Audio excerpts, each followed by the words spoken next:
سگ آبی رو کشتن باید در مقابل وای دختر 15 سالش برای مروت پیشکش کنه. در دین همین گبره که بالای اسلام شب و روز تهمت دارد و مسلمان را مسخره می‌کنه. یا اینکه قتل پدر در دین زرتشتی. یعنی من گفته بودم که این موبدی او باشه که هی تو خونت شیشگی است، خونه دیگرای سنگ نپرتو. حرکت میکنن مردم جلویت که در این دین گلستان همه خوب و خرسندی و خوشحالی است، نه اعدام است، نه هیچی است، نه عبادت است، نه اینا. اومده در یک نوار گفته بود که در دین زرتشتی کافر نیست، مشرک نیست، ملحد نیست. آدم‌ها حق اختیار دارند، گفت آدم‌ها باید که خودشون اختیار کنند.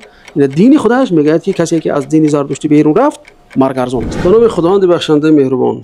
بیننده عزیز، این عکسی که دیدید سودید اینجا از پست همون معبد خوش سخنی دروغگویی تهمتچی است. ببینید اینجا یک کلمه آورده به معنای مهدور الدم و با همین میخواهد گوید که همین اصطلاح فقهی که به معنای لایق کشتن هست، مسلمان ها این رو استفاده میبرن، آدم کشی میکنن، این میکنن، وای میکنن. یعنی میخواهد گوید که دین اسلام دین خونخور است، یعنی خونریزی رو بسیار دوست میدارد. در حالی که دین خودش یک عباره دارد به نام مرگ ارزان. میخوام در اطراف همین چیز صحبت کنیم. یعنی من گفته بودم که معبدی او باشه که هی تو خونت شیشگی است، خونه دیگرای سنگ نپرتو.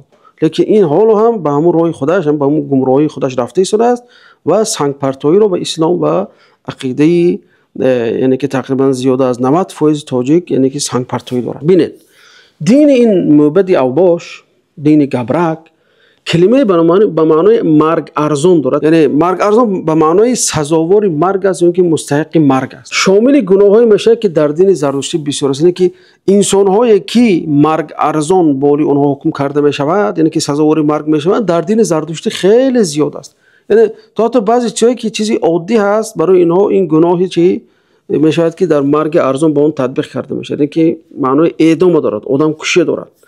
یعنی که اصلاً این دین یعنی که دینی هست که با عادی ترین چیزها انسان رو کشتنش ممکن است. خودتون حاضر قائل میشید به این چیز. ببینید اوستای تاجیکی در اونجا توضیحات دارد در صفحه 678، یعنی در تقریبا آخر کتاب آورده است که مرگ ارزان این اصطلاحی اوستایی است، اصطلاحی دینی گبرها است. میگه که معنی شایسته مرگ است، سزاوار کشتن است، کسی که پدافره گناهش مرگ یعنی که اعدام باشد. یعنی اونها چی دارن؟ قبول دارن که در دین اونها کلمه مرگ ارزان است. لیکن این معبد تهمتچی دروغگو این چیزا رو از مردم پنهان می‌دارد و نمیخواد که برای مردم گوید، میخواد فقط اسلام همچون دینی خونخوار جلوه دهد، میخواد به اسلام هجوم کند. لیکن دین خودش باز میبینید که در چی گناه‌ها میشه که انسان رو کشن. اینها بیننده عزیز بیا با کتابای زرتشتی رو آوریم، بیننده زیرک، تا که ببینیم که یعنی که اونچه که معبد اوباش برای مردم تاجیک همچون گل و گلستان و همچون یک دینی تمام ایدئال برای مردم پیشکش میکند، این دین چه خیلی دین است؟ این دین صلح و صلاح است یا دین آدم کشی است یا دین مخلوقات خدا رو نابود کردن و کشتن است؟ آیا در این دین حکم اعدام وجود دارد یا ندارد؟ یعنی این معبد دروغگو حرکت میکنن مردم جلویت که در این دین گل و گلستان همه خوب و خرسندی و خوشحالی است، نه اعدام است، نه هیچی است، نه عبادت است، نه اینا. حالا میبینید این دینی است که دین سگ دوستار انسان ستیز است. یعنی من به مسئولیت میگم. چرا سگ دوستار انسان ستیز است؟ برای اینکه ببینید وقتی که یک انسان یک سگ آبی رو کشته مونه، چهره در فرگرد هجده اوستا آمده است، سگ آبی رو کشته باید در مقابل وای دختر 15 سالش برای محبت پیشکش کنه. یعنی برای خاطر یک سگ مرده چیکار میکنه؟ دخترش پیشکشی چی میکنه؟ ببینید قتل در دین زرتشتی. خب ببینید این در روایت پهلوی باب 34 سطر 4 اومده است. چی میگه؟ اگر زن 3 بار به شویش بگوید که من زنی تو نمیکنم، پس مرگ ارزان است. یعنی ببینید اینجا چی معنی دارد؟ یعنی که زن وقتی که به شوهرش گوید که من وظیفه زنی را برای تو انجام نمیدم، یعنی که زناشویی که جیما را یا فرزند آوردن را اگر 3 بار گوید زن کشته می شود. در دین همین گبره که بالای اسلام شب و روز تهمت دارد و مسلمان را مسخره دارد. روایت پهلوی خیلی گفتیم باب 34 و سطر 4 است. اینجا شما متن اوستایی آن را دیده استید. دومش قتل پسر در دین زرتشتی. در دین زرتشتی این کاری وظیفه پسری در مقابل پدر نیز گناه مرگ ارزان حساب می شود. اینم ببینید متن پهلوی از روایت پهلوی باب 34 سطر 5. اگر پسر 3 بار به پدر بگوید که من پسری تو رو نمیکنم، مرگ ارزان است. اكو همین احکام به اسلام قیاس کنید. اون احکام اولیش هم ببینید اینها می گبرک در صحیفه خودش بعضی چیزا رو می آورد که اونجا درباره حقوق زن گپ زد، سوره زن و شوهری و مثلا اونها رو زیر مسخره میکشه، در حالی که دین خودش فقط برای اون که زن نمیخواد با شوهرش خواب و خیز کند، اگر 3 بار همیشه تکرار کنه کشته میشود. در اسلام چی این چیز هست؟ نیست. زن وقتی که نخواهد و این چی نکند میتونه که از شوهرش طلاق بگیره، دوست زندگیش خودش بیند. لیکن اینها اون زن طلاق نمیگن بلکه کش میگن زنت. این همین چی از دینی گبره که میخواد که در تاجیکستان مثل جوری کنه. دیگه قتل پسر. خب پسر مثلا اسلام وقتی اینو میگه که اگر پسرش پدرش گوید که 3 بار من تو رو پسری نمیکنم کشد، میگه پدرش پسرش. این جزا رو ببینید، این جزای سخت ببینید برای پسری که میگه که من تو رو اطاعت نمیکنم پدرش، میگه که من برای تو پسری نمیکنم. وقتی 3 بار گفت طبق دین گبرکو باید پسر کشته شود. لیکن وقتی اسلام ببینیم چی میگه، اسلام میگه که فرزند عاق است. لیکن آیا عاق پدر یگون جزا دارد از روی شریعت؟ یگون جزا ندارد. یگون فقیه نفته است که عاق پدر زنید یا کشید یا وکنید. فقط نصیحت کن میگه. کدام دین مهربان تر است؟ دین این گبره که برای فقط 3 بار پدرش اطاعت نکردن که من تو اطاعت نمیکنم که کشته میشود، یا اون دینه که میگه که پسرت نصیحت کن خیلی عاق شده است، برای و جزای اخروی است که برای عاق پدر بودنش مثلا جنت نمیرد یا این اون مثلا حدیثایی که اومده. خلاصه از شما از قضاوت از شما از بینندای عزیز. یا اینکه قتل پدر در دین زرتشتی، این هم در همون روایت پهلوی باب 34 سطر 6 ببینید، همون سطر 4 و 5 و 6 درباره همین آدم کشی است و درباره مرگ ارزان است. میگه که پدری که پسر خود را 3 بار انکار کند گناهش مرگ ارزان است، یعنی که حق پدری خود را از دست میداد. چی میگه؟ اگر پدر 3 بار به پسر گوید که تو پسری من نیستی مرگ ارزان است. این عکسش است. در حالی که اسلام میبینیم که چقدر پدر چی وی بلند دارد، چقدر پدر مرتبه بلند دارد که اسلام میگه که پدرت ولی این کار کردن اون طرف پدر مثلا ولی دست برداشتن اون طرف اوف نگو برای پدرت، ولا تقل لهما اوف ولا تنهرهما. اینا باشد چی در دین گبرک پدر یگون قدر نداره. باز حکمی چه داد؟ مرگ ارزان دارد. دیدی چقدر مرگ ارزان در دین تو زیاد است. گبرک چرا توجیکا رو فریب میکنی؟ یک قشر دیگری که سزاوار مرگ ارزان است این چی از غلاما هستند، خیلی که در دین زرتشتی آمده است میگوید که بنده یا غلامی که اگر از وظیفه خود سرپیچی کند در نزد خواجه خودش، متن زرتشتی یعنی همین روایت پهلوی او رو به گاوی تنبل تشبیه میدهد که باید که به مرگ ارزان جزا گیرد. فقط برای چی؟ برای کاری خواجه خود چه نکردن. متن اینجا دیده صورت میگوید که بنده غیر زرتشتی اگر به خواجهش گوید من بندگی تو نکنم پس مرگ ارزان نبود، بلکه چنان بود چون گاوی که بخسفد و کار نکند و او رو همه باید زد تو فرمان بردار شد، یعنی که باید که غلام اول زد وقتی که من کارتو نمیکنم گوید. اگر به او چیزی خوبی بفرمایند و او اجرا نکند پس جزای او انا شهریگی مرگ ارزان، یعنی مرگ ارزانی بنده غیر زرتشتی میگن. این در روایت پهلوی باب 34 سطر 7 اومده. کسی که دینش را ترک میکند، انا اینجا بسیار جالب است.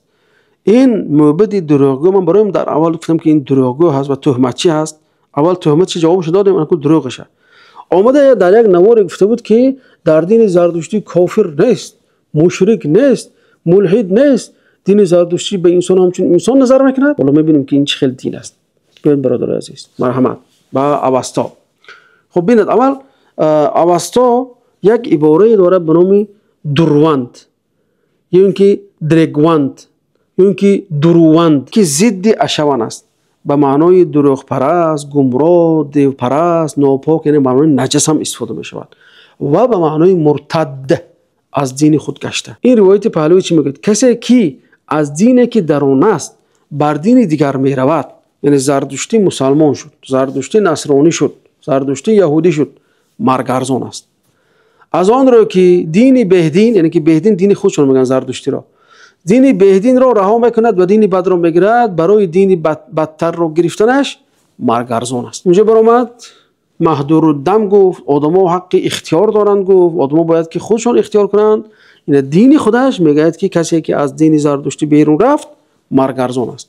خیلی که در اکران دیده ایستاده. انا کن کلمه همون گفتن که دروند یا اینکه دروند یا درگوند، خب اینجا یک چند مثال ویش است. ببینید در دانشنامه مزدای اسنا که جهانگیر اوشیدری، یعنی که یکی از زرتشتی های معاصر همین ایران است، از استاداشون از پیشواهاشون است، در صفحه 272 در کتابش میگه که درگوند در گاتها و دروند در قسمت های دیگر اوستا به معنای دروغ پرست و مشرک. دیدید کلمه مشرک یعنی هر کی زرتشتی نیست مشرک است. و خبیث و در ادبیات زردشتی باقی مونده است همین چیز. در دین زردشتی شقی‌ترین یعنی که بدبخت‌ترین در میان مردم کسی است که به صفت زشت درگوانت یعنی دروغگو متصف باشد، دروغ گوید و تهمت کند. اون که از عشا روی بگرداند یعنی که مرتد، یعنی که اون که از دین زردشتی برگشت و کیش دروغین گروید، درگوانت یعنی که پیرو دروغ نامیده می شود. یعنی این کلمه دروانت یا اینکه دروانت یا اینکه درگوانت به معنای چی بوده است؟ انسان مشرک، انسان نجس، انسان بددین و انسانی چی مرتد، خیلی که در این دانشنامه دیده شده. به همین نزدیک استاد هاشم رضی که یک انسان است که سالها حیات خودش را در که پژوهش تمدن ایران قدیم صرف کرده است و کتاب‌های خیلی زیبایی در این باب نوشته است که بزرگترین کتابش دانشنامه ایران باستان است که 5 مجلد است. در مجلد 2 صفحه 975 یعنی که همین اصطلاح دروانت را تفسیر کرده میگه که پیرو دروغ، کافر، بدین. دروانت به معنی است یعنی که همون چه گفته مرتد و کافر و مشرک و بدین است و پیرو دروغ آیین نادرست یعنی که به معنی کافر یا به معنی بدین یا به معنی ملحد نیست استفاده برده می شود. این را دکتر هاشم رضی آوردند، خیلی که اینجا دیده شده. خب بعد دکتر هاشم رضی این چیزا در 2 جای همین کتاب شرح دادن در همین صفحه 975. بعد گفتن که بینگرد به وندیداد فرگرد 5 فرگرد 19 فرگرد 16 و غیره. بکن خیلی که استاد هاشم رضی ما رو گفتن که فرگرد 16 بند 18 بند 18 فرگرد 16 مراجعت کنیم. میگن که همه این گناهکاران که دروغ به پیکرشون راه یافته است، خارشمارندگانی داد سرکشان در برابر آفریدگارند و همه سرکشان در برابر آفریدگار ناعشوانند و پدفره که جزای هر ناعشوان مرگ است. مرگ است. تلبکوف دیدی تو میایی و دین مردم بچی با آدم کشی و با خونریزی، حالا که در دین تو میگه که هر شخصی که ناعشوان است یعنی که از زردشتی نیست باید که کشته شود. به این چی میگه؟ این صفحه، این رقمی کتاب، این چیز. این بود خلاصه دوستان عزیز. با ان شاء الله در بعض شبهه هایی که دیگری که از در اطراف همین چیزا و مردک مثلا گفته خودش وجوج میکند، ما ان شاء الله در با حلقه آینده و شبهه هایی که میافکند از کتاب خودش از دین خودش میابیم برای شما پیشکش میکنیم تا اینکه دانید که دین این یک دین شیشگی است. مقصد از این نوار چی است؟ مقصد از این نوار دروغ‌های بعضی انسان‌ها رو آشکار کردن، انسان‌هایی که دین ما رو تحقیر میکنن، فرهنگ ما رو تحقیر میکنن، گذشتگان ما رو تحقیر میکنن، افتخارات ملی تاجیک رو تحقیر میکنند. باید که به این شکل چی در نزد جامعه باید که شرمنده کرده شوند، چون که اینها هدفشون یعنی که گذشته ما رو زیر پا کردن است، افتخارات ملی ما رو زیر پا کردن است. تا حلقه آینده به پناه خدا میسپاریم. السلام علیکم و رحمت الله.